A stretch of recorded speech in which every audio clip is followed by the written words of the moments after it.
রবের রহমত থেকে নিরাশ হওয়া যাবে না। লা তাকনাতু মির রাহমাতিল্লাহ। রবি বলছেন আমার রহমত থেকে নিরাশ হইস না, পাইলেও নিরাশ হইস না, না পাইলে তো নিরাশ হইছি না, আমার দিকে তাকাই থাকবি, আমার দিকে চেয়ে থাকবি, আমার কাছে দোয়া করতে থাকবি, নবীর প্রেম নিয়ে আমি রব্বুল আলামিনের দিকে তাকাই থাকতে থাকবি। যেই দিন তোর ধৈর্য ধরা, সহ্য করা আমি রবের কাছে পছন্দ হয়ে যাবে, সেই দিন থেকে আমি রব তোর সাথী হওয়া শুরু করব, আমার রহমত তোকে ঘিরে ধরবে। সুবহানাল্লাহ। রব ফেরেশতাকে ডেকে বলবে, ফেরেশতা অমুকের ছেলে অমুক, অমুকের মেয়ে অমুক, আমি রবের প্রিয় বান্দার লিস্টিতে নাম লেখাইছি আজকে থেকে, একটু খেয়াল রাখিস।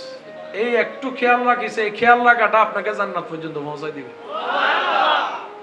আমাদের খেয়াল রাখা কি 5-10 মিনিট?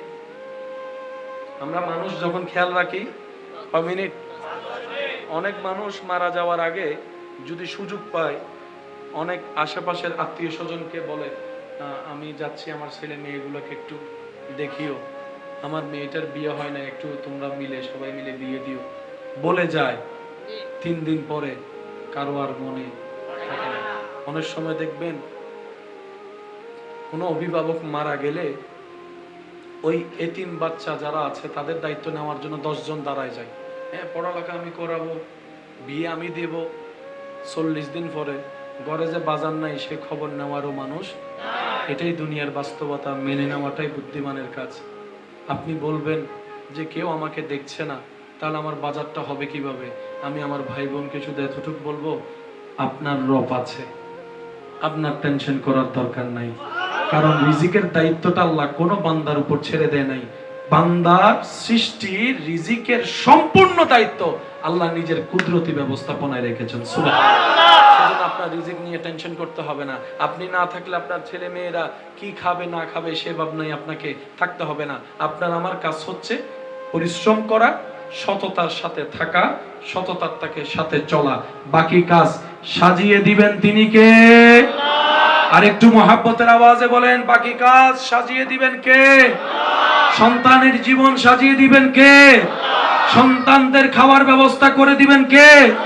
পরিবারের খাবারের ব্যবস্থা করে দিবেন কে? ওই আল্লাহ আছে, ওই আল্লাহ দেখে, ওই আল্লাহ শুনে, ওই আল্লাহ দিতে পারে। তাহলে আমাদের আর টেনশন করার দরকার। ইচ্ছাই তো আজিমুস শান সুন্দরভাবে একটা মাহফিল উপহার দেওয়ার আল্লাহ তৌফিক দান করুন। আমিন। আর একটু জোরে বলেন আমিন। কাজ করতে গেলে ইচ্ছায় অনিচ্ছায় ভুল হয়।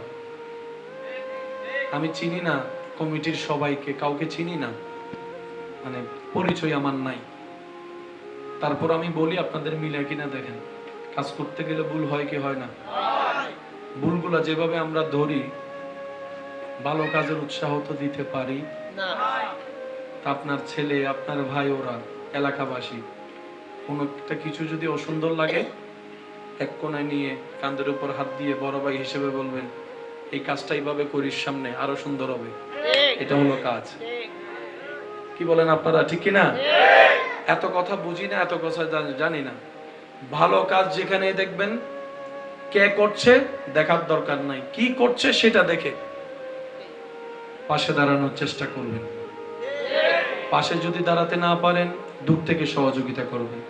সেটাও যদি আপনার পক্ষে সম্ভব না হয়, ভালো কাজ কাউকে করতে দেখলে সাথে সাথে রবের দরবারে ফরিয়াদ করবেন, আল্লাহ তোমার বান্দাগুলো ভালো কাজ করছে, তুমি একটু গায়েব থেকে তাদেরকে সাহায্য করো, অন্তত এইটুকু দোয়াটা করে।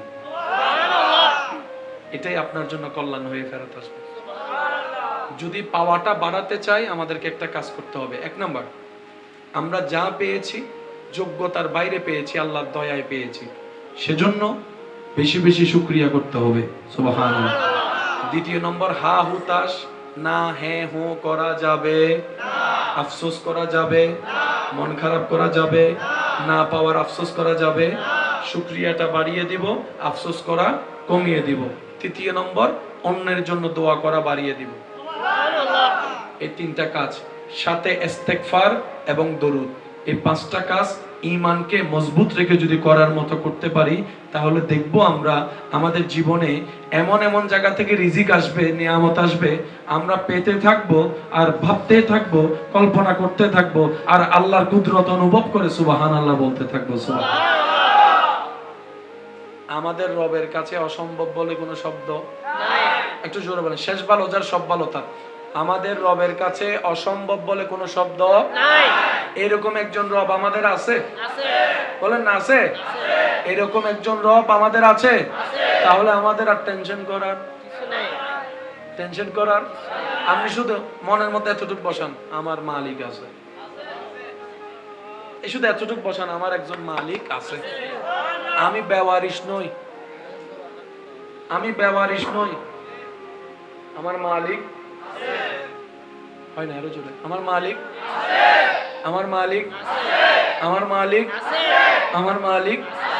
যেদিন এই শব্দটা মুখ থেকে বলতে বলতে একদিন হৃদয় থেকে চলে আসবে আমার মালিক আছে, সেদিন আপনার মালিক বলবে, বান্দা আমি আছি আজকে থেকে তোর সাথে।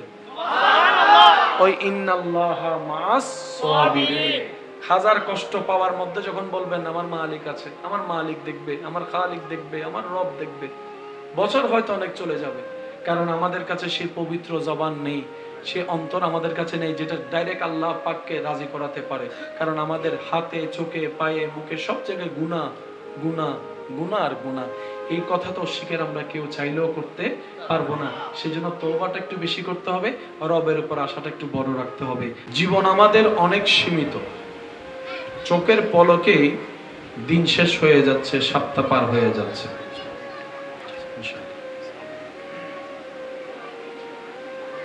শুক্রবার যে কখন আসে কখন যায় বুঝাও যায়।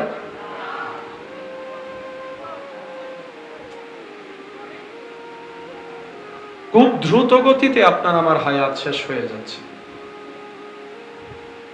এই হায়াতের মূল্যায়ন যদি আপনি আমি যথাযথ করতে না পারি, সুযোগকে কাজে লাগার মতো লাগাতে না পারি, দিন শেষে এমন পরিস্থিতিতে পড়ে যাব আফসোস করেও আর কোনো লাভ। কারণ এমন জায়গায় আপনার আমার যাত্রা যেখান থেকে ব্যাক গিয়ার বলতে কোনো শব্দ নাই। ব্যাক গিয়ারের কোনো শব্দ, এটা আওয়াজ দেন, ব্যাক গিয়ারের কোনো শব্দ। এই জীবন গাড়িটা শুধুই সামনের দিকে আগায়, পিছনে যাওয়ার কোনো রাস্তা।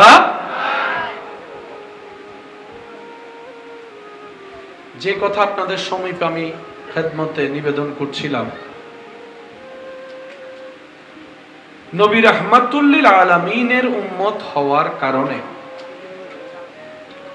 আল্লাহ আপনাকে আমাকে এমন মান, মর্যাদা, ইজ্জত দান করেছেন যেখানে ফেরেশতারা যেতে পারে না, যে সীমানা পার করে ফেরেশতাদের যাওয়ার অনুমতি নেই। আপনি আমি নামাজের সিজদায় যখন মাথা ঝুঁকিয়ে দিয়ে সুবহান রাব্বিয়াল আলা বলতে থাকি, তখন আপনার আমার কপালটা রবের দরবারে চলে যায়। আর একটু জোরে, আপনার আমার ফিস ফিস করে বলা সেই সুবহান রাব্বিয়াল আলার আওয়াজ আরশ পর্যন্ত পৌঁছায় যায়। নবী রাহমাতুল লিল আলামিনের উম্মত হওয়ার সুবাদে রব্বুল আলামিন আমাদেরকে এমন ফ্যাসিলিটি দান করেছেন, কোন বান্দা যদি বোবা হয়, কথা বলার ক্ষমতা না থাকে, তার হৃদয়ের সে ক্রন্দনের আওয়াজ পর্যন্ত রব্বুল আলামিন কবুল করে নেন। আমরা ছিলাম জিরো, নবী রাহমাতুল লিল আলামিনের নিসবতে সম্পর্কে আল্লাহ তাআলা আপনাকে আমাকে বানিয়ে দিয়েছেন বরাবর একটা হিরো। দুইটা পয়সার দাম মূল্যায়ন আপনার আমার নাই, কারণ আমরা তো চিনি আমরা নিজেরা কেমন। একটু কষ্ট না হলে আওয়াজ দেন। আমরা নিজেদেরকে তো চিনি আমরা নিজেরা কেমন। আপন রক্তের মানুষের কাছে এখন পর্যন্ত ভালো সার্টিফিকেট অর্জন আমরা কেউ করতে পারিনি। রবের কাছে তো রবের হিসাবে তো এটা কল্পনার বাইরে, স্বপ্নেও দেখা সম্ভব নয়। কিন্তু আল্লাহ তাআলা হাজারটা রাস্তা খুলে দিয়েছেন উম্মতে মুহাম্মাদের জন্য, শুধু নবী রাহমাতুল লিল আলামিনের মুখে হাসি ফুটানোর জন্য আল্লাহ আমাদেরকে জাহান্নামী থেকে জান্নাতি করতে আছেন। সুবহানাল্লাহ। এত বড় সুযোগ পাওয়ার পরও যদি হাতছাড়া হয়ে যায়, নিজের গালে নিজে জোতার বাড়ি দিল, এই রাগ এই ক্ষোভ কখনো কমবে না। অনেক মানুষ আছে দেখবেন নিজের জীবনের কিছু ভুল সিদ্ধান্তের কারণে, আবেগ কিংবা রাগের ভুল সিদ্ধান্তের কারণে করে ফেলা কোনো কাজ 5-6 মাস, 1 বছর, 2 বছর পর যখন বুঝতে পারে কাজটা করা ঠিক হয় নাই, তখন সে নিজের চেহারা নিজে আয়নাতে দেখতে রাজি হয় না। একটা আওয়াজ দেন। নিজের চেহারা নিজে আয়নাতে দেখতে রাজি হয় না, নিজের উপর নিজের রাগ লাগে। এতদিন অন্যের উপর রাগ লাগতো, এখন রাগটা লাগে নিজের উপর, যে আমি এত বড় ভুল কেমনে করলাম। সেজন্য বলা হয় শক্তিশালী সেই ব্যক্তি যে কঠিন সময়ে ধৈর্য ধারণ করতে পারে, মেজাজ গরম হলে রাগ কন্ট্রোল করতে পারে। আর একটু জোরে। কারণ মানুষের জীবনে 98%, 99% ভুল সিদ্ধান্ত হয় হয়তো রাগের কারণে, না হয় অভিমানের কারণে, না হয় লোভের কারণে, না হয় হিংসার কারণে, না হয় অহংকারের কারণে। এই 5টার ভিতরে সবচাইতে বেশি ভুল করা হয় রাগের কারণে আর লোভের কারণে। লোভ এমন একটা মারাত্মক ভাইরাস, যার লাঞ্ছিত হওয়ার ইচ্ছা, অপমানিত হওয়ার ইচ্ছা, সে লোভটাকে আপন করে নিলেই যথেষ্ট। লাঞ্ছিত হওয়ার জন্য আর কিছু দরকার।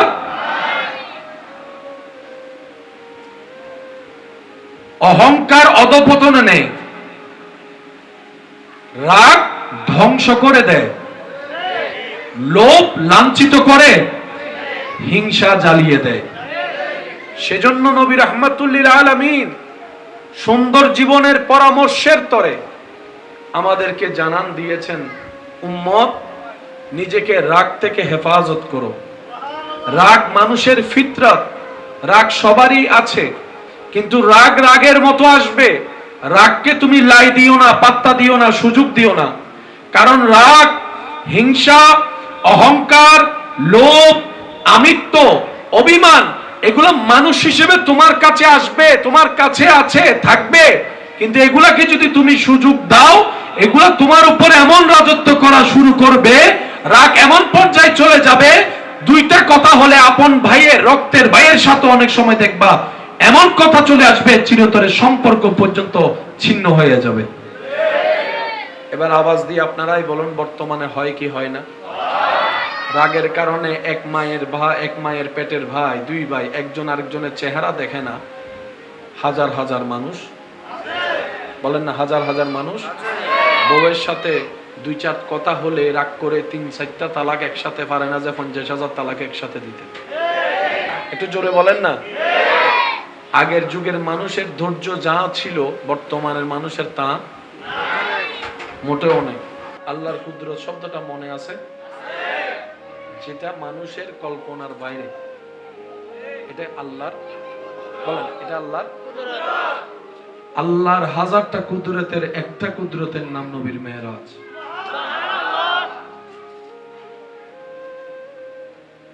এই যে ভাইজান, আল্লাহর হাজার কুদরতের একটা কুদরতের নাম কি? নবীর মেরাজ। বলেন, নবীর ঘটনা বাস্তব।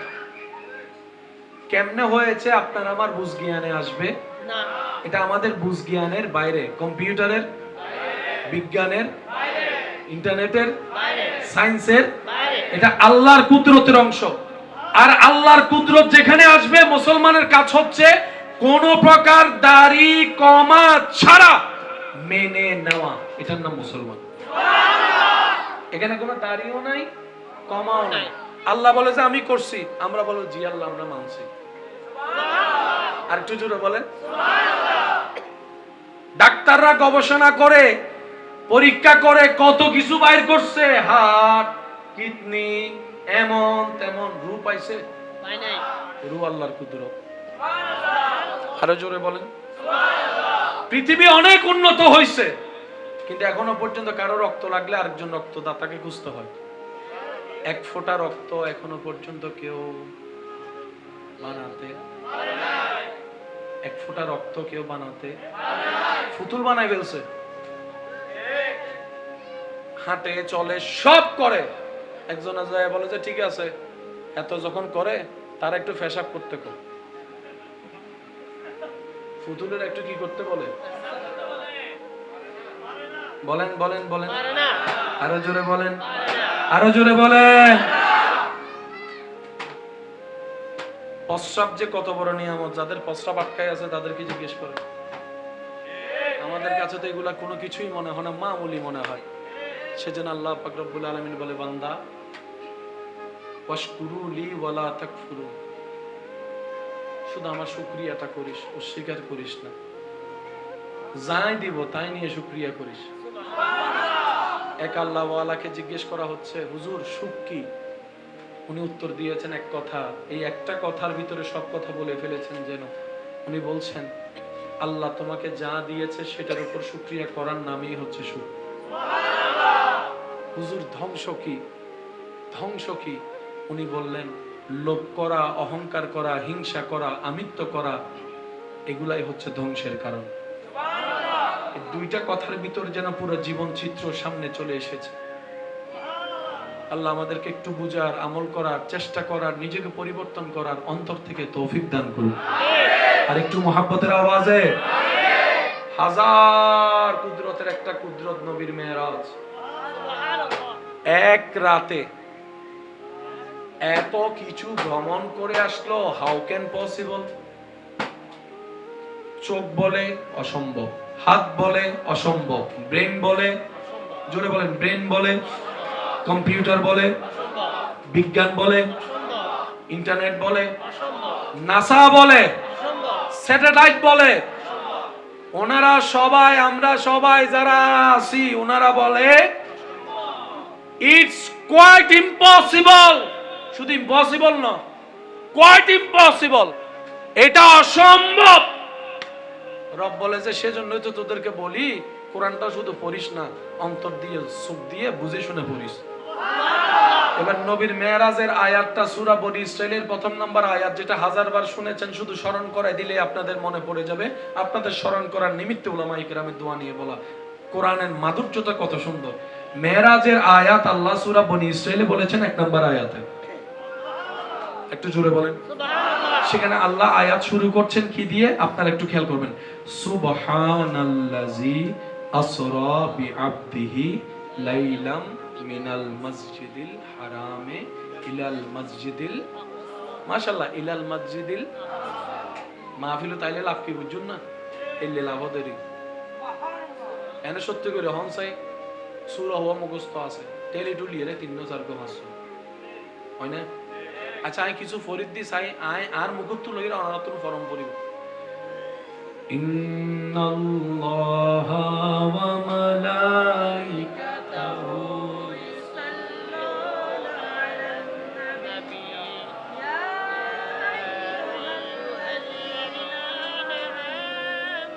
সাল্লু আলাইহি ওয়া সাল্লিমু তাসলিমা। আল্লাহুম্মা সাল্লি আলা সাইয়্যিদিনা মাওলানা মুহাম্মদ ওয়া আলা আলিহি ওয়া সাল্লাম। সত্য করে হনসে বুকো তাত্রা হইবে কি হনদিন কোরআন শরীফ চাই মুখস্থ করছেন না, ধন্যবাদ। এই আস্তে আস্তে বসতে বসতে উনতে উনতে সুবহানাল্লাহ সুবহানাল্লাহ। ওয়া মা আরসালনাকা ইল্লা রাহমাতাল লিল আলামিন। আরে কারিশা বললাম বড়তে দেখুন না, আর একটা না জোর হন না সুবহানাল্লাহ, আর একটা না জোর হইলে সুন্দর হইতো তো।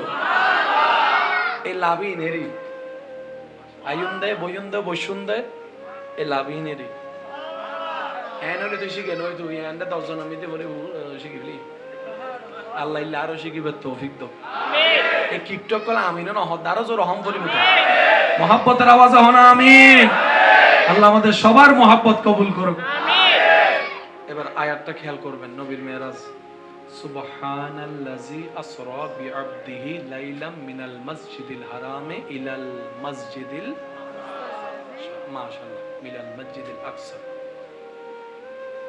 আমাদের জীবন চলার পথে কোনো ঘটনা ঘটলে আমরা কিছু শব্দ দিয়ে সেটাকে বিশ্লেষণ করি আমি শুধু বলবো বাকিটা আপনারা নিজেদের থেকে বলবেন আমরা যদি কাউকে সুন্দর দেখি সুন্দর চেহারা দেখতে সুন্দর লাগছে দেখে আমরা কি বলি আমি কিন্তু বলি নাই আপনারা বলতেছেন স্যার বলেন তো কি এবার আমি সিচুয়েশন বলবো কি বলা দরকার সেটা আপনারা নিজেদের থেকে বলবেন আপনারা যেটাই বলবেন আমি সেটা নিয়ে আগাবো আমি নিজেদের থেকে আপনাকে চাপাই দিব না বাচ্চাটা দেখতে অনেক সুন্দর যাক পেট ভরে খাইলাম বলেন আপনারা বলেন আমি শুনি মানুষটা মারা গেছে রে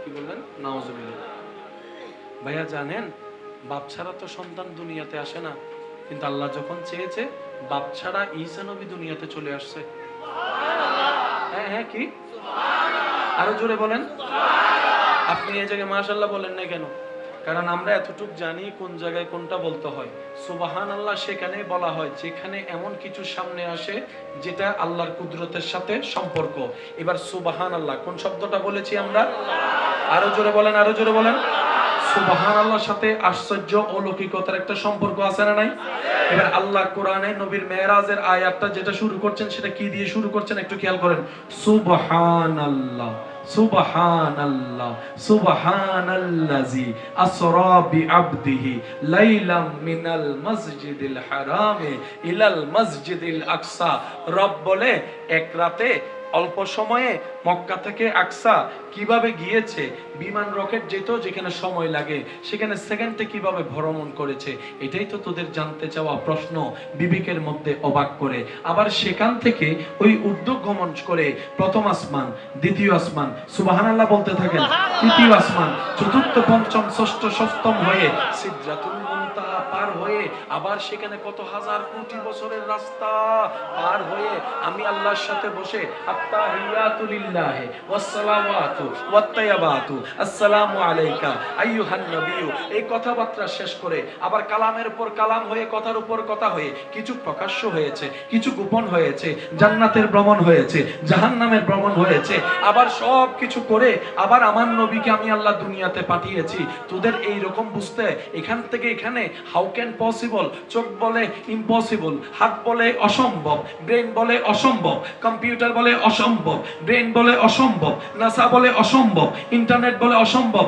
এবার আল্লাহ পাক বলে আমার নবীর দিকে কেন তাকাচ্ছস কে গিয়েছে ওনার দিকে তাকাস না কে নিয়ে গিয়েছে ওনার দিকে তাকা বান্দা তোরা বল তোদের আল্লাহ চাইলে পারে আমরা সবাই বললাম যে আল্লাহ তুমি চাইলে তো সেকেন্ডের আগে সব করতে পারো এবার আল্লাহ পাক বলে সেজন্য তো আয়াতটা সুবহানাল্লাহ বলে আমার নামটা আমি অ্যানাউন্স করে দিয়েছি আল্লাহু আকবার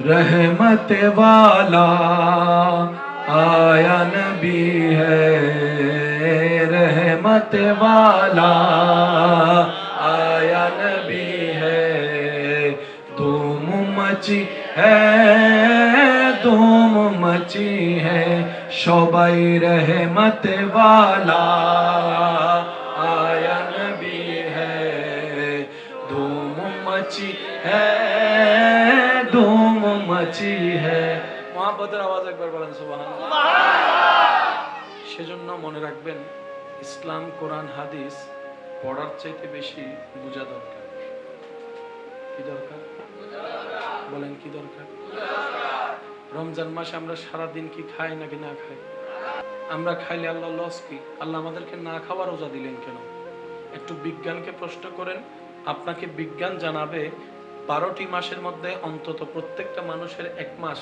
খাবার কমায় দেওয়া উচিত, ক্ষুধার্ত থাকা উচিত। WHO সংস্থা, বিশ্ব স্বাস্থ্য সংস্থা নিয়ে যারা কাজ করেন, ওনাদের গবেষণায় বলে প্রত্যেকটা মানুষের 12 মাসের মধ্যে অন্তত একটা মাস ক্ষুধার্ত থাকা দরকার। যেটা এখন বলছে মানুষের জন্য দরকার, ইসলাম সেটাকে রোজা বলে, সোম বলে অনেক আগে থেকে আইন জারি করে দিয়েছে। আমরা যখন নামাজে দাঁড়াই, আল্লাহু আকবার,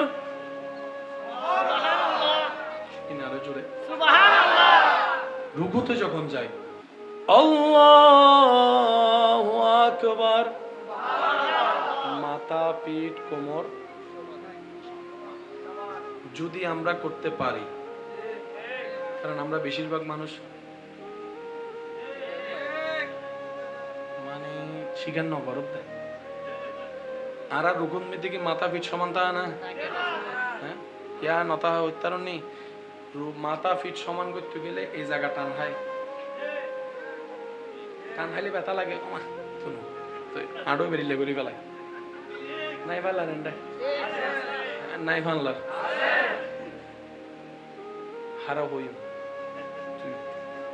এতে যাও না, স্যার উপটা দাও, আবার ইন ভিডিও নগর যুগ ভিডিও নগর জি না হদ্দি ইতারে দিতার না ইতা বইও স্যার রুকু যাও না, ইয়ত ইয়ত ইয়ত ইয়ত ইতারে ভিডিও করি বোধ ও মোবাইল রাখো না বাজান, হ্যাঁ ওকে ফিরি দ দ দ দ দ হ্যাঁ বরাবর মোটামুটি ওই না নয়, আর আসলে ইল্লে করে দিই না, আর এক কেন ব্যথা না হয়ে গেল।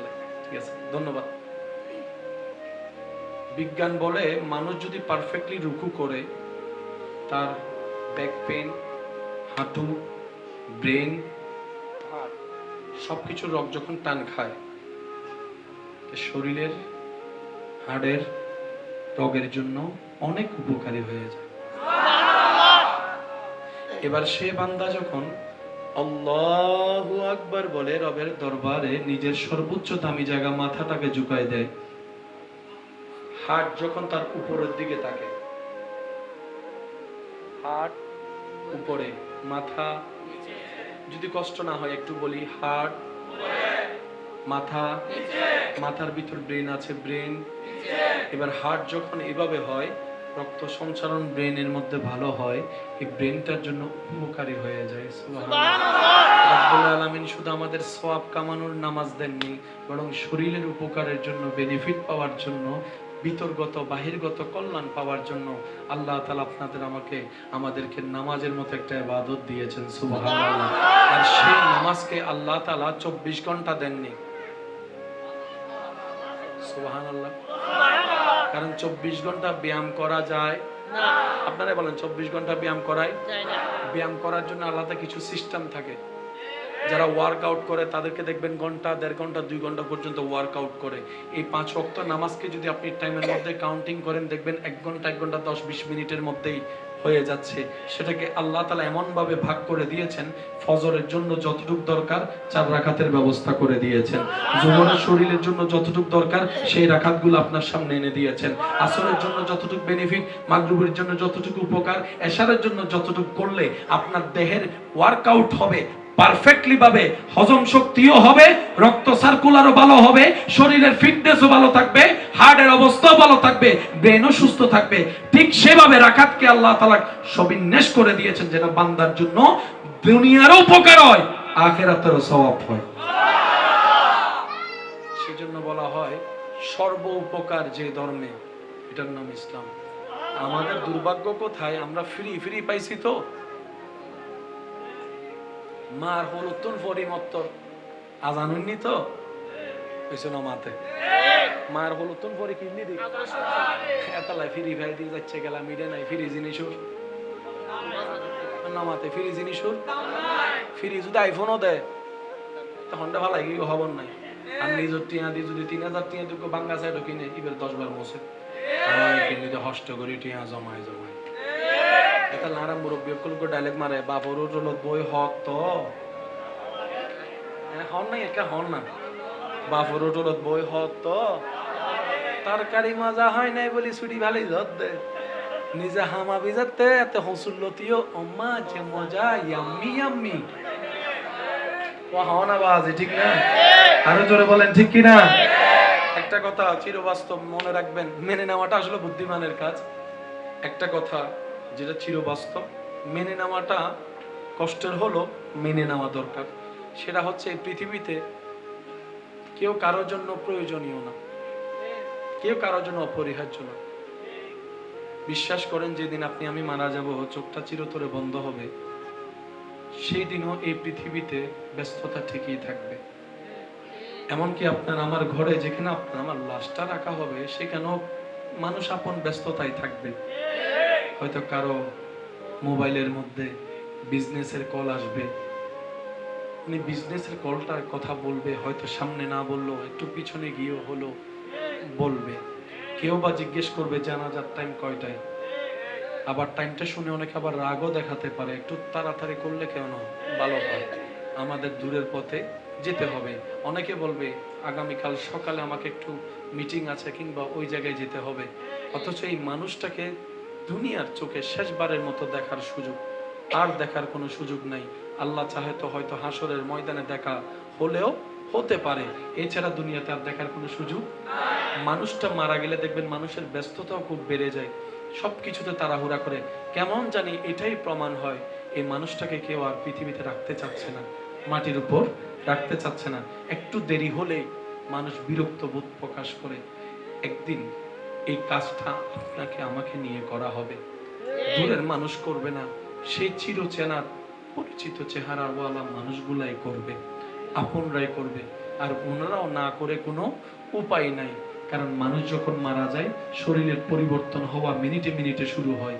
যদি শরীরের বেশি পরিবর্তন হয়, এই পৃথিবী সেই দুর্গন্ধ সহ্য করতে পারবে না। সেজন্য বেশিরভাগ মানুষ তাড়াহুড়া করে বাধ্য হয়ে, কিছু করার নাই। এই বাস্তবতা মনের মধ্যে মানিয়ে বসিয়ে ফেলা ভালো। এই পৃথিবীতে আসলে আপন বলতে কেউ নাই, আপন বলতে কেউ নাই, প্রিয় বলতে কেউ নাই। আমরা অনেক ক্ষেত্রে, বেশিরভাগ ক্ষেত্রে দুনিয়ার চোখে প্রয়োজন প্রিয়জন কারো হতে পারি নাই, হতে পারবো না। এটাই বাস্তব, এটাই সত্য, এটাই চিরসত্য। কথা বলেন ঠিক কিনা? এই বাস্তবতা আসবে একদিন। আজকে আমরা যারা অন্যেরটা দেখছি, একদিন আমাদেরটা মানুষ দেখবে। আজ দেখছি একজন সাদা কাপড় পরে খাটিয়াতে শুয়ে আছে, কয়েকজন মানুষ কাঁধে করে নিয়ে যাচ্ছে। এই দেখাটাই আমাদেরকে স্মরণ করিয়ে দেয় সেই কথা, আজকে তুমি অন্যেরটা দেখছো, যে একদিন অন্যকে দেখেছিল, আজকে সে ওই জায়গায় শুয়ে আছে। আজকে তুমি দেখছো, একদিন তুমি এখানে শুয়ে থাকবা, আরেকজন দাঁড়িয়ে দাঁড়িয়ে তোমার যাওয়াটা দেখবে, শেষ চিরবিদায়টা দেখবে। সেজন্য অন্তরে যদি ভালোবাসার স্থান দিতে হয়, সেই চিরসত্য ভালোবাসাকে জায়গা দেন, মহাব্বতকে জায়গা দেন। যে মহাব্বত আপনার দুনিয়াতেও তৃষ্ণা মিটাবে, হাসরের ময়দানও তৃষ্ণা মিটাবে, কবরকেও আলোকিত করবে, জান্নাতে যাওয়ার রাস্তাটাও সহজ করে দিবে। সুবহানাল্লাহ। আর সেই মহাব্বত হচ্ছে বান্দা হিসেবে রবের জন্য, রবের প্রেমে পাগল হওয়া, আর উম্মত হিসেবে নবী রাহমাতুল লিল আলামিনের প্রেমে পাগল হওয়া। বলেন সুবহানাল্লাহ। আল্লাহ আমাদের সবাইকে বুঝার, আমল করার তৌফিক দান করুন। পৃথিবীর সাথে যত দিল লাগে, পৃথিবীর তত লাথি মারে। তো পৃথিবীতে আমরা বাঁচবো কিরকম? পৃথিবীতে যেহেতু আছি, থাকতে তো হবে। এক কথাই বলি, আল্লাহ ওয়ালারা পরামর্শ দিচ্ছেন, পানির উপর নৌকা যেমন থাকে, পানির উপর যদি নৌকা থাকে, নৌকার উপর মানুষ ভর করে পার হতে পারে, কিন্তু নৌকাটার উপর যদি পানি উঠে যায়, দুনিয়াতে এভাবে থাকতে হবে যেন পানির উপর একটা কিস্তি ভেসে আছে, নৌকা জাহাজ ভেসে আছে, দুনিয়া নিচে, আপনি উপরে। আপনি যদি মাঝি ছাড়া নৌকাকে ছেড়েও দেন, থেমে থাকবে না, চলতেই থাকবে, বাতাসে স্রোতে চলতেই থাকবে। আপনি কান্না করেন আর মন খারাপ করেন, সময় চলে যাচ্ছেই, যাবেই। সুতরাং মন খারাপ করে সময় নষ্ট করার কোনো দরকার। যখনই মন খারাপ হবে তখনই বেশি বেশি শুকরিয়া করবেন। না পাওয়ার কথা মাথায় আসলেই রবের দরবারে পাওয়ার কথা চিন্তা করে শুকরিয়া করবেন, দেখবেন না পাওয়ার কষ্টটাই চলে যাবে। সুবহানাল্লাহ। যদি আপনি আমি পানির ভিতর ঢুকে যাই, দুনিয়ার ভিতর ঢুকে যাই, তাহলে ওই পানির ভিতর ঢুকে যাওয়ার মতো নৌকার মতো অবস্থা হয়ে যাবে। সেজন্য দুনিয়ার উপরে থাকবেন, দুনিয়ার ভিতরে, বলে না দুনিয়ার ভিতরে কারণ দুনিয়ার ভিতর যারাই ঢুকেছে, পানি যেরকম নৌকাকে কিস্তিকে গিলে ফেলেছে, এই দুনিয়ায় সেই কাজটা করে। দুনিয়া তাদের পিছনে ঘোরে যারা রবের সন্তুষ্টির পিছনে ঘুরে। সুবহানাল্লাহ। আল্লাহ তাআলা আমাদের সবাইকে নেক আমলের জিন্দেগি করার তৌফিক দান করুন। আমি অন্তর থেকে মোবারকবাদ জানাই এই গ্যাস কলোনি মহল্লাবাসী, ব্লাড ডোনার অর্গানাইজ, ছোটরা বড়দেরকে কি করো? মাশাআল্লাহ, একটু জোরে বলেন, শ্রদ্ধা করো। একটা ছোট্ট শব্দ, আর কিচ্ছু না। বড়দেরকে নির্দেশ দিয়েছেন ছোটদেরকে স্নেহ করো। ছোটদেরকে কি করো? আমাদের জীবনে যদি বড় ছোটের ভিতরে দুইটা শব্দ চলে আসে, হাজার প্রবলেম সেখানে শেষ হয়ে যাবে। প্রত্যেকটা মানুষের ভিতর অপমান বোধ আছে না নাই? বন্ধু বন্ধুকে অপমান করলে এক সেকেন্ডও দেরি না করে নাক ফাটাই দেয়। কিন্তু স্কুলে মাদ্রাসায় যখন টিচার শত ছাত্রের মাঝখানে আপনাকে কানে ধরে দাঁড় করাতে বলে, আপনাকে কানে ধরে দাঁড় হতে বলে বেঞ্চের উপরে, তখনও কিন্তু আপনার এখানে জ্বলেছিল, অপমান লেগেছিল, কিন্তু কখনো কি শিক্ষকের সাথে বেয়াদবি করছেন? যেই জিনিসটা আপনাকে সেই দিন বেয়াদবি করতে দেয় নাই, এটার নাম আদব, এটার নাম শ্রদ্ধা। ওই শ্রদ্ধাটা শিক্ষকের উপর থাকার কারণে হাজার রাগে করার পর আপনি হজম করে নিয়েছেন, এটা আমার ওস্তাদ, এটা আমার শিক্ষক, এটা আমার গুরু, এটা আমার অভিভাবক। কিন্তু একই জিনিসটা যখন বন্ধুর সাথে হয়েছে, বলেন না বলেন না, নাক নাক ফাটাই দিয়েছে। ইসলাম এমন ভাবে কাজ করে, একদম গোড়া থেকে একজন মানুষ যখন নবীর আদর্শকে সাথে নিয়ে ওইটাকে বিল্ড আপ করতে পারে, ওই মানুষটাই এলাকার জন্য সোনার মানুষ হয়ে যায়। সুবহানাল্লাহ। আল্লাহর ওলি এমনি মানুষ মহব্বত করে না, ওনাদের ভিতর সেই সম্পদ আছে বলেই ওলিদের জন্য মানুষ এত শ্রদ্ধা, এত প্রেম, এত মহব্বত। নিজের মানুষও নিজেকে এতটুকু মহব্বত করে না, ওলিকে যতটুকু শ্রদ্ধা মহব্বত করে। কথা বলেন ঠিক কিনা? আর একটু জোরে বলেন ঠিক কিনা? ইমানদার ভাইরা, এতটুক কথা যারা বুঝতে পেরেছেন তারা একবার বলি মারহাবা। আর একটু আস্তে। এবার আসুন দ্বিতীয় পার্টের মধ্যে যাই। আমার সাথে একটু রিপ্লে দিবেন। আল্লাহর কুদরত বলেন।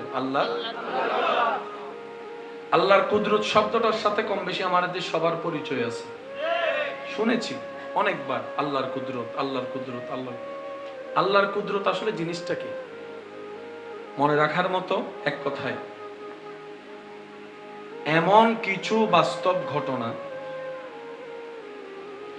যেটা কোনো মানুষের দ্বারা করা সম্ভব নয়। সুবহানাল্লাহ বলেন। এমন কিছু বাস্তব ঘটনা যেটা মানুষের পক্ষে করা, সাধারণ মানুষের পক্ষে সম্ভব,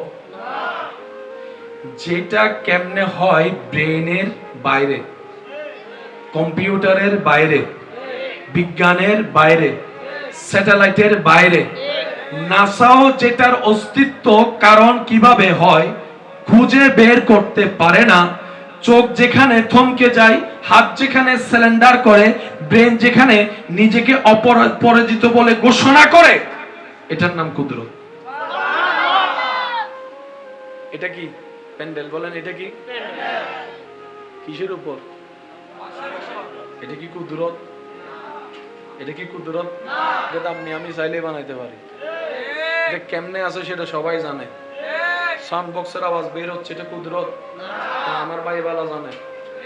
কোন সুইচ দিলে কি হয় এগুলো উনি এমনি, আপনি আমি করে দেখাতে পারবো না, উনি শুধু আঙ্গুল দিয়ে দেখাইতে পারবে। এটা ইকো, এটা বেস, এটা ইফেক্ট।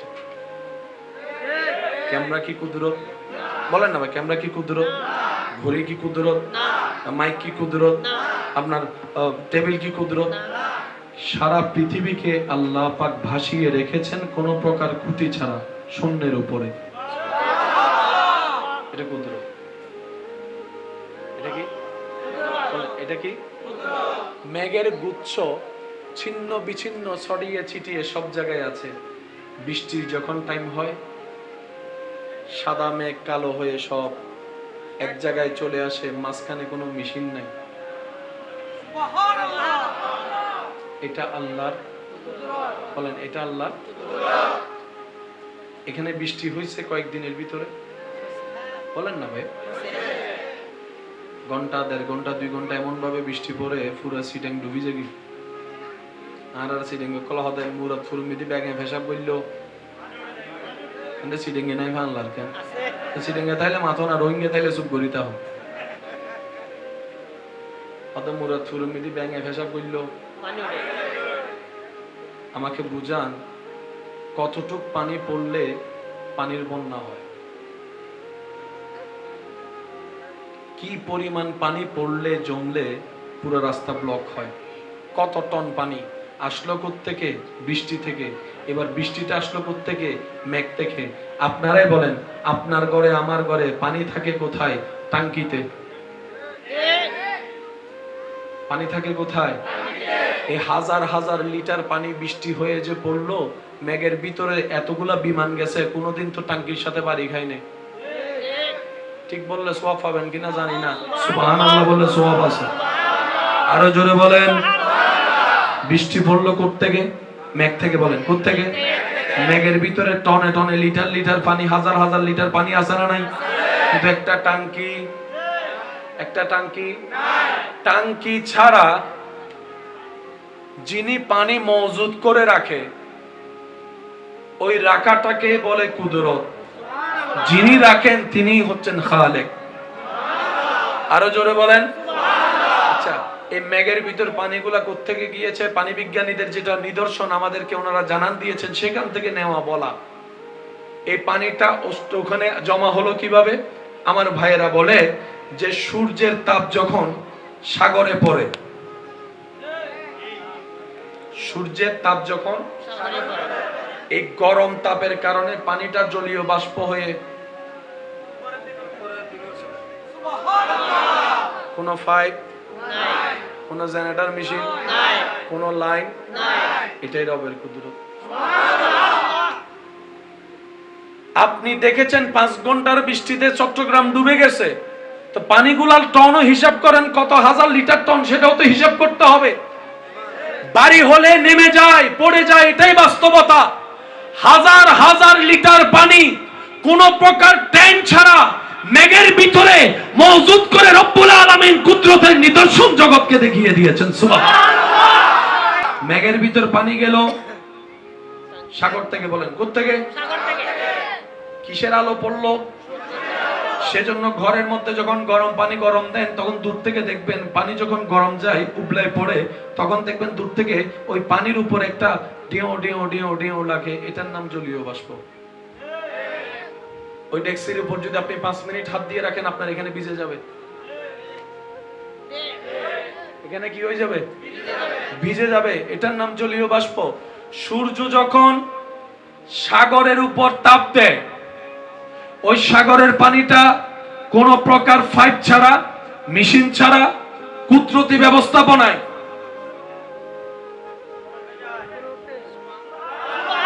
এবার কিছু পানি উঠছে কক্সেস বাজার থেকে, কিছু পানি উঠছে সি বিচ থেকে, কিছু পানি উঠছে আরব সাগর থেকে, কিছু পানি উঠছে প্রশান্ত সাগর থেকে। আপনার এলাকায় যে বৃষ্টির পানি পড়ছে, এটা কোন জায়গার পানি গবেষণা করে দেখেন।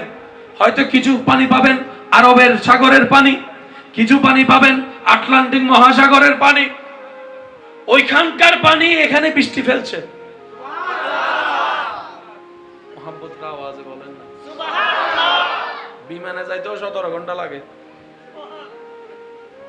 কিন্তু সুবহানাল্লাহ হইন জানে। সুবহানাল্লাহ হইলে গুনাহ আর আল্লাহ। যারা রান্নান গুনাহ বেশি তারা সুবহানাল্লাহ হইন নি, যারা তো সওয়াব বেশি ভাই ফরিজার কি তারা ন হইলেও চলিব। সান্নান গুনাহগার কল ভাই হসে সুবহানাল্লাহ। ইয়া না বুঝা যাদের রহমতের বিকেলে বেলে বসি। আরেকজনে বলেন সুবহানাল্লাহ। 17-18 ঘন্টা লাগে দেয় ই ইনানটা ফাটাই দেয়। বিশা সারা বিমান সারা চলি। আল্লাহ আল্লাহ আল্লাহ আল্লাহ। আচ্ছা, এবার বলেন বৃষ্টির পানি কি তিতা নাকি জাল না মিষ্টি? বলেন না। খাওয়ার মতো নাকি খাওয়ার মতো না? বিজ্ঞানীরা বলে, ডাক্তাররা বলে, যতগুলা পানি আছে দুনিয়াতে সবচাইতে ফ্রেশ পানি। মাশাআল্লাহ, আরো জোরে বলেন সবচাইতে ফ্রেশ পানি। সেই জন্য আমাদের মা, দাদি, নানি অনেক সময় দেখবেন গ্রামে বৃষ্টি পড়লে সামনে একটা ড্রাম দিয়ে রাখে, ইন্দি সাহাবানে ইন্দে। আছে না আছে না? বৃষ্টির পানির একটা আলাদা মজা আছে না নাই? এবার বলেন সাগরের পানি কি মিষ্টি না লবণ? সাগরের পানি মিষ্টি না লবণ? বৃষ্টির পানি কি লবণ না মিষ্টি? তো এই লবণ পানি আবার মিষ্টি হলো, ফিল্টার মেশিন কই? ফিল্টার মেশিন ওই যে এটা আর কি, ওটা কি বলে যে এটা রান্না ফিল্টার করে হাতে পানি বেরি তুরু কি নাম হও না বা মিনারেল ওয়াটার ফিল্টার করে হাতে ডালে দিন দি পরে দিবে ফিল্টার হতে নেবে রে। হ্যাঁ হ্যাঁ বেরি। আজকে ঘরে গিয়ে ফিল্টার মধ্যে দেখবেন উপরে যেখানে পানি দেওয়া হয়, নিচে যেখানে টপ টপ পানি পড়ে, মাঝখানে 4-5টা লেয়ার আছে, পাথরের কিছু লেয়ার। ওই লেয়ার গুলা আপনার সেই নোংরা পানিগুলাকে আস্তে আস্তে আস্তে আস্তে পরিশুদ্ধ করে পরিষ্কার পানি করে বের করে, যেটা আপনার আমার কাছে ফিল্টার পানি নামে পরিচিত। মেঘের রাজ্যে কোনো ফিল্টার মেশিন, লবণ পানি হয়ে গেল মিষ্টি। বাবা কি কোনো সমস্যা? বাস লবণ পানি কি হয়েছে? কোন প্রকার ফিল্টার মেশিন, টনে টনে পানি পড়েছে, সেখানে কোনো টাঙ্কি, টনে টনে পানি উঠেছে কোনো 5 মিটার। এটাই হচ্ছে রব্বুল আলামিনের হাজার কুদরতের একটা কুদরত। আসুন, এটা কি বলেন না? চাইলে কিন্তু আপনারা বোতলও বলতে পারতেন, কারণ এটা তো বোতল যে না এটাও তো অস্বীকার করতে পারবেন না। আই আজি আবার হইত দিবা, আজি মনত তো নাই সেটা হইর লইত ফেললে লন নলে আই যাবি। একবার বলি মারহাবা, আরো জোরে বলেন মারহাবা। আসলে এনে যাতা যাত্রা নাকি এরা গাট্টা নাই, নিজের এলাকা তো এত লেখা না। আল্লাহ কবুল করো। আপনি চাইলে এটাকে বোতলও বলতে পারতেন, কিন্তু আপনি বলার সময় বলেছেন পানি, কারণ এটার মেইন বেসটা হচ্ছে পানি। পানির কারণেই বোতল, সেজন্য পানি বলাটাই। কি বুঝাতে পারছি কথা? Main base. ইসলামকে যদি বিশ্বাস করেন ভাই, আমরা যদি একটু ওই রাগ হিংসা অহংকার ফেলে যদি বোঝার চেষ্টা করি না, লাইফ এমনি সেট হয়ে যাবে, একদম সেট হয়ে যাবে। কারণ বান্দা যখন 1 কদম আগায়, আল্লাহ তখন 10 কদম আগায়। তো যেখানে আল্লাহ নিজেই আগাচ্ছে, আপনার আর টেনশন কি? আল্লাহ তো আপনাকে বলে নাই একা আয়, আল্লাহ বলে যে তুই একটু আয়, বাকিটা আমি করে দিব। তুই তওবা একবার কর, আমি সারা জীবনের গুনাহ মাফ করে দিব। তুই কদর রাতে 1 রাতে ইবাদত কর, 1000 মাসের ইবাদত আমি আল্লাহ ব্যবস্থা করে দিব। তুই মা বাবার চেহারার দিকে মায়ার নজরে একবার তাকা, কবুল হওয়া হজের সওয়াব আমি আল্লাহ দিয়ে দিব। তো সেজন্য আমাদের রাস্তাটা কঠিন নয়, সহজ। কঠিন ভাবি সেটা আমাদের ব্যর্থতা, বলেন না ভাইয়া? কঠিন মনে হয় সেটা আমাদের ব্যর্থতা। আসুন, আওয়াজ করবেন না প্লিজ, মেহরবানি। এই আমরা এখন বসে আছি, আমরা এখানে স্টেজ কোথায়? আপনারা সবাই যদি এখানে এসে বসেন, বলেন তো কারণ কি? বলে যে লোড যতটুক ততটুক নিতে পারবে, টিকে থাকবে। সেজন্য 5 তলার ফাউন্ডেশন দিলেও মানুষ বানায় কয় তলা? 10 তলা হয়ে দিব অন্য। 5 তলার ফাউন্ডেশন যদি দেয়, বানায় কয় তলা? আরেক তলা কি বলে যে আরেক তলার লোডটা জমা থাক। কারণ আমি যখন ছাদ দিব 1 লোড হবে, দেওয়াল তুলবো আরেক লোড হবে, প্লাস্টার করব লোড আরেকটা হবে। যখন আমি ঘরের মধ্যে ভাড়াটিয়া উঠবে, জিনিসের লোড আলাদা, মানুষের লোড আলাদা। সেজন্য 1 তলা কি করে সেভ করে রাখে। কিন্তু আমরা এত বোকার বোকা, 5 তলা ফাউন্ডেশন দিয়ে 9 তলা বানাই ফেলি, শেষ পর্যন্ত ভূমিকম্প হইলে যে চালাক। আসলে চালাক না আমরা? চালাক না গাদা? এই নমাতের আরো জোর চালাক না গাদা? আরো জোর হম পরিব চালাক না গাদা? আর আন্নান গাদা আন্নাই গাদাও আর চাই আসে অত তথ্য না কেনা বালা আছে। এত বেশি ফ্যাশন বুঝি, অঙ্ক বুঝি, সোজা হলে সোজা চলি, বেহা হইলে বেহা চলি। মাশাআল্লাহ, আগে নাই একবার হন আলহামদুলিল্লাহ। দুনিয়ার একটা নিয়ম, লোড যতটুক ততটুক। ওভারলোড হলে সেটা আপনার জন্য ভারী মনে হবে এবং ব্যথা অনুভব করবে। ওজন আছে না নাই? কিন্তু হাতে কোনো ব্যথা। এখন যদি আপনি আমাকে এখানের উপর 10টা তুলে দেন, আমি আলগাতে পারবো না। এরপরেও যদি আমি জোর করে আলগাই, সেটা হাত উপরের দিকে যাবে না নিচের দিকে? নিচের দিকে যেতে যেতে লাগবে কোথায়? মাটিতে। কোথায় লাগবে? এবার যখন উপরের চাপটা সরবে না, নিচে থাকবে মাটি, মাঝখানে থাকবে হাত, তখন হাতে কি লাগবে? জোরে বলেন, হাতে কি লাগবে? এই নিয়ম কি এখানকার জন্য না সবার জন্য? এবার আমি আপনাদের খেদমতে আরজ রাখবো, আপনারা বুঝে বুঝে নিজের বুঝটা নিজে বুঝে নেবেন। সেটা হচ্ছে, প্রত্যেকটা মানুষের আলাদা একটা ওজন আছে না? সারা শরীরের ওজন কারো 60 কেজি, কারো 65 কেজি, কারো 70 কেজি, কারো 80 কেজি, কারো 50 কেজি, আছে তো ওজন। আপনি যখন দাঁড়াচ্ছেন, সারা শরীরের ওজন কোথায় গিয়ে পড়তেছে? জোরে বলেন। এই পায়ের তালার মধ্যে ওজন পড়ে কি পড়ে না? সত্যি করে বলেন তো, এই 80 কেজিওয়ালা মানুষও যদি দাঁড়ায়, পায়ের তলার মধ্যে দাঁড়ানোর কারণে কি কোনো ব্যথা লাগে? আরো জোরে বলেন, আরো জোরে বলেন। না। এবার সে পায়ের পুরা ওজনটা, সারা শরীরের ওজনটা আপনার যে পায়ের গিরালি আছে, এই গিরালি হয়ে কিন্তু পায়ের তলায় পড়তেছে। গিরালির মধ্যে কোনো ব্যথা লাগে? আচ্ছা, সেটা তো বাদ দিলেন। এই যখন হাঁটেন তখন ওজন কি আরো কমে না বাড়ে? যখন দৌড়ান তখন কি ওজন কমে না বাড়ে? দৌড়াইলেও তো ব্যথা লাগে না? আপনার পায়ের এই গোড়ালি থেকে উপর পর্যন্ত যে 80 কেজি ওজন, পুরো 80 কেজি ওজন নিয়ে যখন আপনি দৌড়াচ্ছেন, পায়ের উপর পড়তেছে, ওই পা তো ভেঙে পড়ে নেই।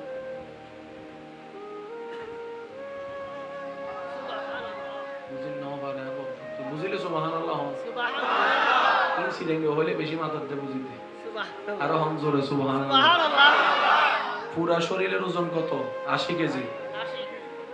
এই ছোট্ট একটা পায়ের উপর 80 কেজি ওজন চলতেছে, পা তো ভেঙে পড়ে নাই। আপনি যদি 80 কেজি ওলা এখানের উপর রাখেন, এটা তো বিজ্ঞানীরা যখন চিকিৎসা বিজ্ঞান গবেষণা করে দেখে মানবের পায়ের গোড়ালির মধ্যে, ওনারা দেখে অবাক হয়ে বলে, এই কারুকাজ, এই সিস্টেম পৃথিবীর পক্ষে সম্ভবপর নয়। একজন স্রষ্টা আছে যিনি এই সৃষ্টিটাই করেছেন। আল্লাহর কুদরত। বলেন বলেন, আল্লাহ। আল্লাহর চুল ডেলি ডেলি বাড়ে, বড় হয়?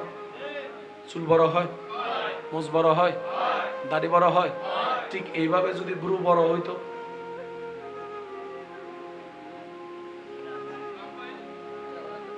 যদি আপনার পশম বড় হইতো, সুবহানাল্লাহ বলা যাচ্ছে।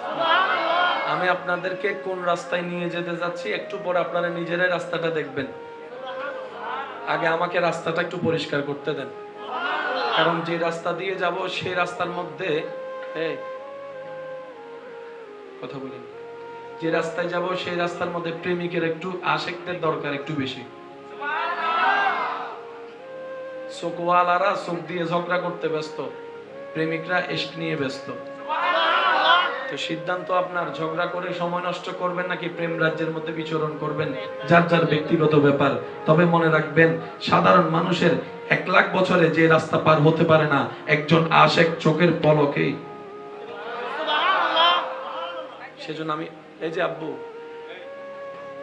বেগুন সাংবাদিক হয়ে গিয়ে বেগুন সাংবাদিক মোবাইল কেনা রাহো না, আড়িত নবারি চলিত নবারি জিজ্ঞে যাই কি ইজ্জত। আমি শুনি না, আরো জোরে বলেন। ইজ্জত, শান্তিতে ঘুম, হাসি মুখে চেহারা, ঘরে শান্তিতে থাকা, আত্মীয়র সাথে শান্তিতে মিলেমিশে থাকা, শান্তিতে মরারও ইচ্ছা সবার। পাই না কেন? নিতেই জানি না। আমি আমার দোষটা বলছি, আপনারা আপনার দোষটাকে একটু খেয়াল করেন। আমরা চাইতেও জানি না। আচ্ছা, সবাই তো সিরিং একটা মতা আছে, হদ্দার মাইলে ফিরে জামিলা বেগি নিবে, অনারটা হয় না। কইলে কেন মাতি হন না, হতে জামিলা কি মাইলে ফিরে নিবে না একটু, আর জামিলে না থাকতো। কখনো খেয়াল করছেন যে আপনি যখন নিজের জন্য খান, যেমন দুপুরে খাইছেন, রাত্রে খাইছেন, আগের দিন খাইছেন, আপনার খেয়ে পেট ভরছে কিন্তু আপনি খুশি হন নাই। সারাদিনে মানুষ যা খায় খুশি হয় না, কিন্তু বন্ধুকে খাওয়াইলে, কাউকে খাওয়াইলে, নিজের পকেটের টাকা দিয়ে 5 জনকে খাওয়াইলে দেখবেন খাওয়াটাও হয় কেমন যেন একটা খুশি খুশি লাগে। মেহমানকে খাওয়াইলে কেমন যেন একটা খুশি খুশি লাগে। ঘরে মেহমান আসলে মেহমানদারি করতেও কেমন যেন একটু শান্তি শান্তি লাগে। আসল সুখটা কোথায়? শ্রদ্ধার সাথে বলি, মনে রাখার চেষ্টা করবেন, নিজের জন্য করার মধ্যে সুখ নাই, আল্লাহর সৃষ্টির মুখে হাসি ফুটানোর মধ্যেই সুখ লুকায়িত আছে। কেউ হাঁটতে চায় না, সবাই জিততে চায়, কারণ সবাই জিতার মধ্যে সুখ খুঁজে। যখন চিন্তায় আসে অন্যকে হারাবো, পিঠটা মাটিতে লাগাই দিব, আমি জিতে যাব, হাতটা উপরে যাবে, সবাই আমাকে নিয়ে বাবা করবে, সুখটা আমার, ইজ্জতটা আমার। সেই মানুষ যখন মামা হয়ে, চাচা হয়ে, ছোট্ট একটা বাতিজার সাথে যখন পাঞ্জা লড়ে, বড় চাচা 5 বছরের বাতিজা যদি পাঞ্জা লড়ে, জিতে কে? আমি বলবো না, আপনারা বলেন কে জিতে? কে জোরে বলেন, জিতেছে কে? অথচ চাচার 2 আঙ্গুলের সাথে পারবে বাতিজা? চাচাকে কি হারায় নাকি চাচা হেরে যায়? জোরে বলেন না, চাচাকে কি হারায় না হেরে যায়? এতদিন তো সুখ খুঁজেছেন জিতার মধ্যে,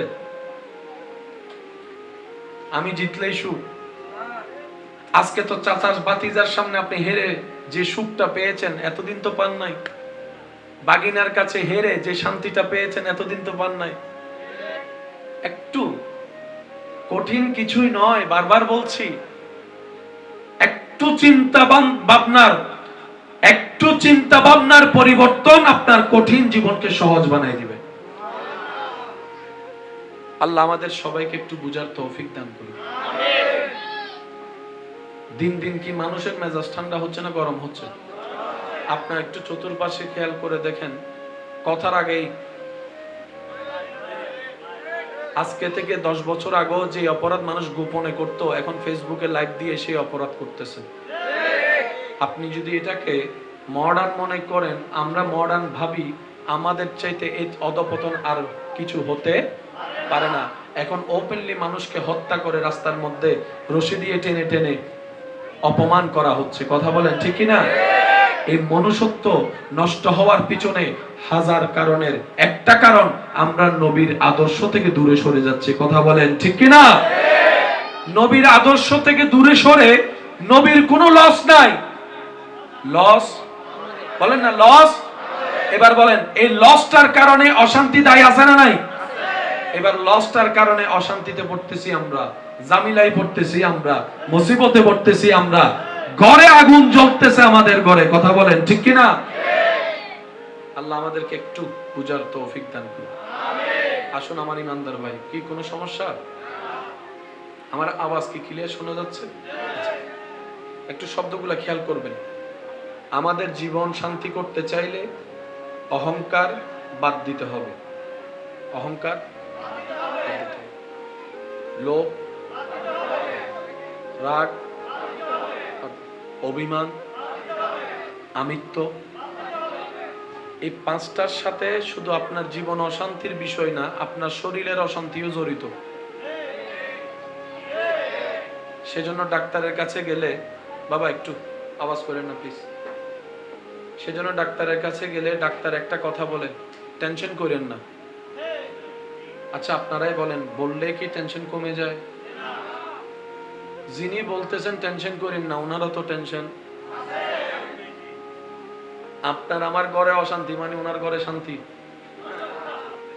আমরা সবাই সুখের অভিনয় করি, সুখের জগতে কেউ নাই। মানুষের সামনে গেলে ওই 5 টাকার একটা বানোয়াটি হাসি সবার মুখে লেগে থাকে। প্রশ্ন তো এখানেই থাকে, মুখের হাসিটা তো ঠোঁটে দেখা যায়, মন থেকে হাসি কয়জনে হাসতে পারে? সেজন্যই তো বলা, পৃথিবীর মধ্যে যদি সুখী মানুষ দেখতে চান, রাস্তার একটা পাগলকে দেখেন, সুখী মানুষ দেখা হয়ে যাবে।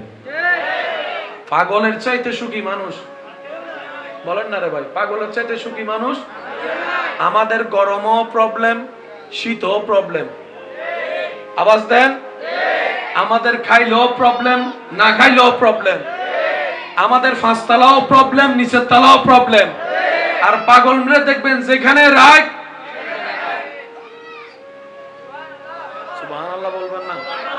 অর্থাৎ যে পাগল জাতিকে আপনি আমি 2 পয়সার দাম দিই না, অনেক দিক দিয়ে তারা আমাদের চাইতে অনেক গুণ এগিয়ে আছে। এবার পাগলের ভিতরে কোনো হিংসা, কোনো লোভ, আমি অরিজিনাল পাগলগুলার কথা বলছি, লোভ, অহংকার, হিংসা, ক্ষোভ, অভিমান, রাগ নাই। নিজের জগতে নিজে বাদশা, নিজের জগতে, একটু আওয়াজটা দিতে হবে, নিজের জগতে। সেজন্য পাগলের হাসি নিয়ে গবেষণা করে দেখে এর চাইতে সুন্দর হাসি বলে আর কোথাও খুঁজে পাওয়া যায় না, যেটা পাগলরা হাসে আর ছোট বাচ্চারা হাসে।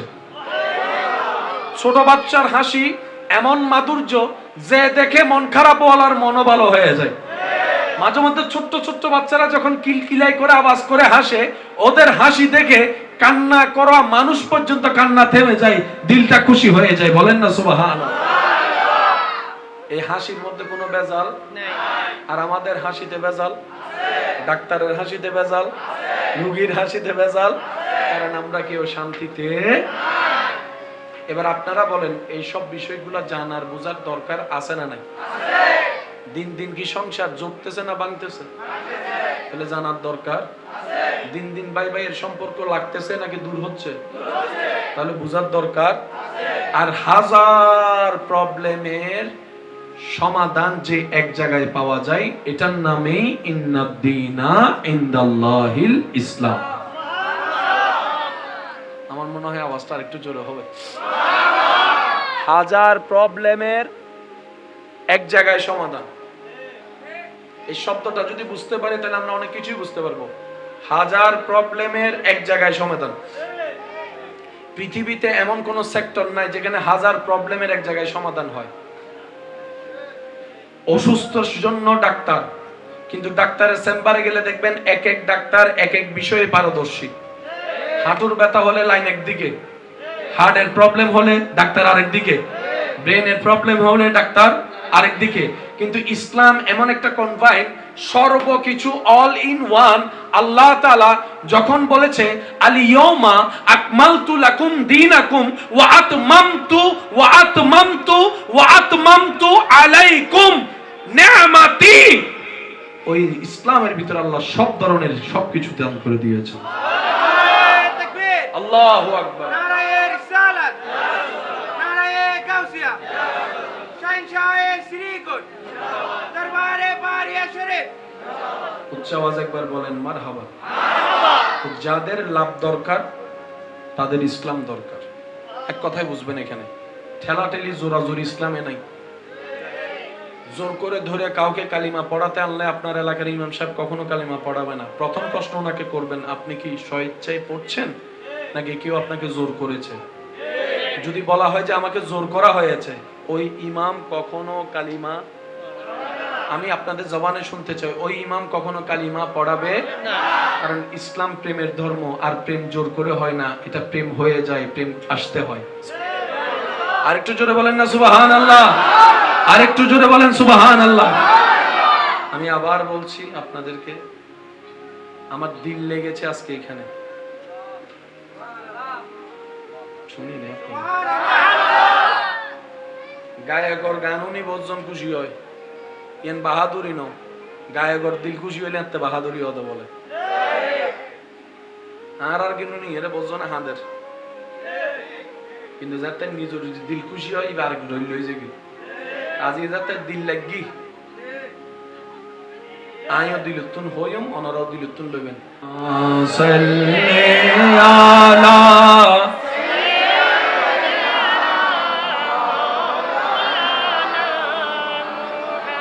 وعلى آل سيدنا जग में जब आए मोहम्मद इस्लाम जिंदा हो गए। जग में जब आए मोहम्मद इस्लाम जिंदा हो गए। अल्लाहुम्मा सल्ले अला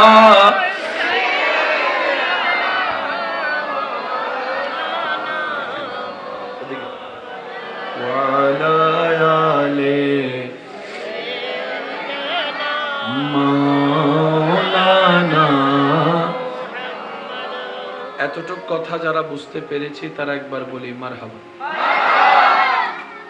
আমি বেশিক্ষণ দীর্ঘায়ু করব না, আবার একদম ছেড়েও দিব না। যতটুক জীবনের জন্য দরকার, যা শুনলে মানলে নিলে দুনিয়া তো মুখে হাসি ফুটবে, আল্লাহ চাহে তো কবরের অন্ধকারও বাতি জ্বলবে। আর এটা কঠিন নয়, ভাবতে চিন্তা করতে কঠিন মনে হলো, বান্দাতা যেহেতু রবের সেজন্য কঠিন নয়, উম্মতটা যেহেতু নবীর সেজন্য কঠিন নয়। কারণ আমাদের মাথার উপরে এমন একজনের রহমতের ছায়া আছে, যিনি হ বললেই কল্পনার আগে সেকেন্ডের আগেই রূপ হয়ে যায়। সুবহানাল্লাহ। আমাদের উপর এমন একজনের রহমতের নজর আছে, যিনি চাইলে পাহাড়কে সমুদ্র বানায় দিতে পারে, সমুদ্রকে আসমান সাজাই দিতে পারে, আসমানকে আবার মাটি বানায় দিতে পারে। সুবহানাল্লাহ। আমাদের উপর এমন একজনের রহমতের ছায়া আছে, যিনি চাইলেই হয়ে যায়। ওই চানেওয়ালা এবং হওয়ানেওয়ালা যেই রব আছে যার, তার জন্য কোন রাস্তা কঠিন হয় না। শুধু বান্দা মন থেকে ঈমানের দৃঢ়তা নিয়ে চাওয়ার মতো যদি চাইতে পারে, চেষ্টা করার মতো যদি করতে পারে, আর ধৈর্য ধরে যদি সহ্য করতে পারে, বন্ধ রাস্তাও খুলে যাবে, অন্ধকার ঘরও আলোকিত হয়ে যাবে। সুবহান। এই বিশ্বাস আছে না নাই? একটু জোরে বলেন, আছে না নাই? আমি আপনাদের খেদমতে মাইকের আওয়াজ এই মুহূর্তে যত দূর যাচ্ছে, যেখান পর্যন্ত আমি অদমের এই আওয়াজ যাচ্ছে, সবার কাছে আমার একটা জানতে চাওয়া, এই পর্যন্ত আজকের তারিখ পর্যন্ত আমরা আমাদের মতোই তো চলেছি, আমাদের বুদ্ধি দিয়েই তো করেছি, আমাদের সিদ্ধান্ত নিয়েই তো সিদ্ধান্ত নিয়েছি। একটু যদি লাভ লোকসানের হিসাবটা করি, তাহলে লাভের অংশ কতটুক, লসটা কতটুক যদি একটু টান দিয়ে বের করি, প্রশ্নটা এতটুকুই, সুখের জন্যই তো করেছিলাম প্ল্যানিং, শান্তি পাওয়ার জন্যই তো সিদ্ধান্ত নিয়েছিলাম। কয়জন আছি সুখে, কয়জন আছে শান্তিতে? আছে? বলেন না রে ভাই, আছে? বাহিরে শান্তি? আমি বলবো না, আপনারা বলেন। বাহিরে শান্তি, রাস্তায় শান্তি, ব্যবসায় শান্তি, চাকরিতে শান্তি, কাজে শান্তি, মাঠে শান্তি, এমনকি ঘরের ভিতর শান্তি। ঘরটাও বাদ দেন, নিজের শোয়ার রুম, বেডরুমে। আমি কেন বলবো, আপনারা বলেন। বেডরুমে শান্তি, জামাইয়ের কাছে বউয়ের শান্তি, বউয়ের কাছে জামাইয়ের শান্তি, ভাইয়ের কাছে ভাইয়ের শান্তি। যে শান্তি পাওয়ার জন্য বন্ধু বানাইলাম, সে বন্ধু 2 দিন পরে চোখ উল্টাইয়া ব্ল্যাকমেল করে। শান্তি কোথাও? আমি সবার মুখে শুনতে চাই, শান্তি কোথাও? এবার মানুষ যে যাই করে, যেভাবেই করে, শান্তি পাওয়ার জন্যই করে, সুখে থাকার জন্যই করে। চট্টগ্রামের আঞ্চলিক ভাষায় একটা কথা আছে, এত বেশি কিছু চাওয়ার নাই, 2 মুঠো ভাত খেয়ে শান্তিতে একটু ঘুমাতে পারলে যথেষ্ট হয়ে যায়, এর বেশি দরকার নাই। এই কথা প্রচলন চট্টগ্রামের আনাচে কানাচে আছে। তো শান্তিটা কোথায় সেটাই তো খুঁজলাম না, সুখটা কোন জায়গায় আছে সেটাই তো তালাশ করলাম না।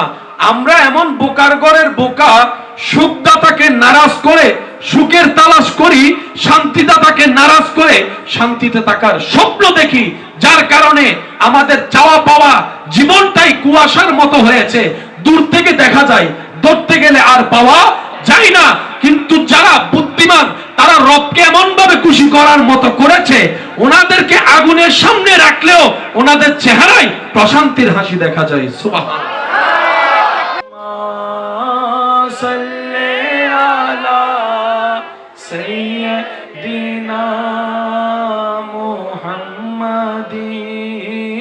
আল্লাহুম্মা সাল্লি আলা সাইয়্যিদিনা মুহাম্মাদিন। উচ্চ আওয়াজে একবার বলেন মারহাবা।